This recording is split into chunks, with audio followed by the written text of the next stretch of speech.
Alright everyone, it's time for Vermont Issues episode 140, but just a quick thing beforehand, because people who tend to watch this, I think, tend to be those that are more interactive on the channel in general. I won't actually be recording any videos tomorrow, I'll be busy, so you'll have to wait an extra day there. This particular episode of Vermont Issues is about 4 real winners that I know they're very smart.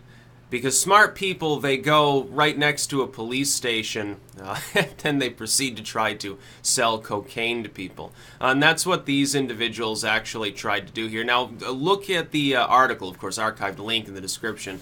You can tell these are very wholesome individuals. They look like upstanding members of the community, except for the one that looks like he's in the early stages of his face being eaten away by meth.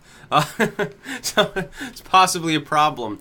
And with a name like they have, you can tell they are 100% homegrown in Vermont, this largely homogenous state.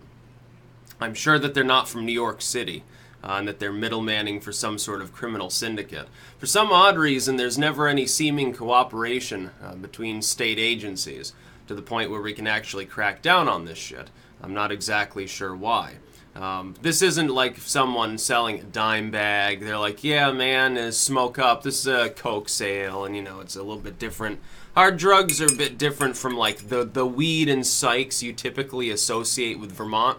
Our big problem, though, right now has become opiates. So that's what's ripping our state apart. There's another report today. Because this is I thought it was kind of funny that they were stupid enough to try to sell it right next to the fucking police station. It's like, it's going to be easy to get these people into the cell and book them. They've made it real easy for the cops. I'm sure that they were very, very happy that day. Like, oh, we only have to walk like half a block. This is going to be great compared to what we usually have to fucking do. You have some trashy suspect who's blitzed out of their mind in the backseat of a cop car, vomiting everywhere for 10 miles. It'd be a little bit different, I guess. There was another report. The opiate epidemic is having such a drastic impact on families that it's skyrocketing the rate of abuse cases and neglect cases for our children, too. At some point, to all of you like Phil Scott, apparently liberals or whatever in this state, who are like, well, education's great, we need to pump more money into it, we're going to have to raise property tax to pay for education. What's the use of educating people if the opiate crisis keeps getting worse and worse and eventually half of them end up dropping out because they got some severe addiction? Riddle me that. Why don't you clean up our streets by legalizing marijuana, but Phil Scott will never do that.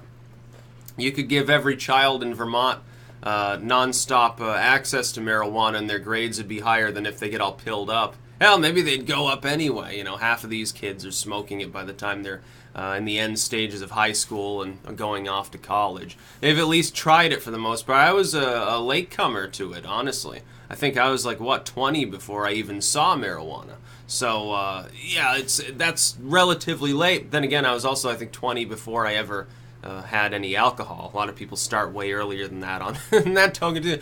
Yeah, I stole some beer from Dad's fridge, and I was like, no, I'm not. I'm going to wait till I'm 21, then I'll try it or whatever. I made it till 3 days before my 21st birthday, and I broke the law a little bit there. Sorry, Uncle Sam. But at least I didn't become like one of these 4 weirdos selling coke. Were they high at the time? They had to have been to think that it was a good idea. It's like, oh yeah, someone wants to arrange a drug deal on the corner of the street right within view of the police station. That's not suspicious at all, they say to themselves. They rub their hands together thinking of their coke sale money. They must have been on something themselves to not have noticed that was probably not the greatest idea. Wouldn't you want to go somewhere a little bit more out of the way to conduct your illicit business? Beyond just like, weed sale or something, nobody would fucking care if it's under an ounce at this point anyways. It's decriminalized. You get it confiscated, I think, at most. Nobody really fucking cares. There are people smoking it out on the streets, pretty much out in the open on a regular basis in hippie-trippy Burlington. But they're selling the coke. They're like, yeah, hey, look, I have cocaine here. Anyone want to buy some? It's like they hold it up and wave to the cops. Hi!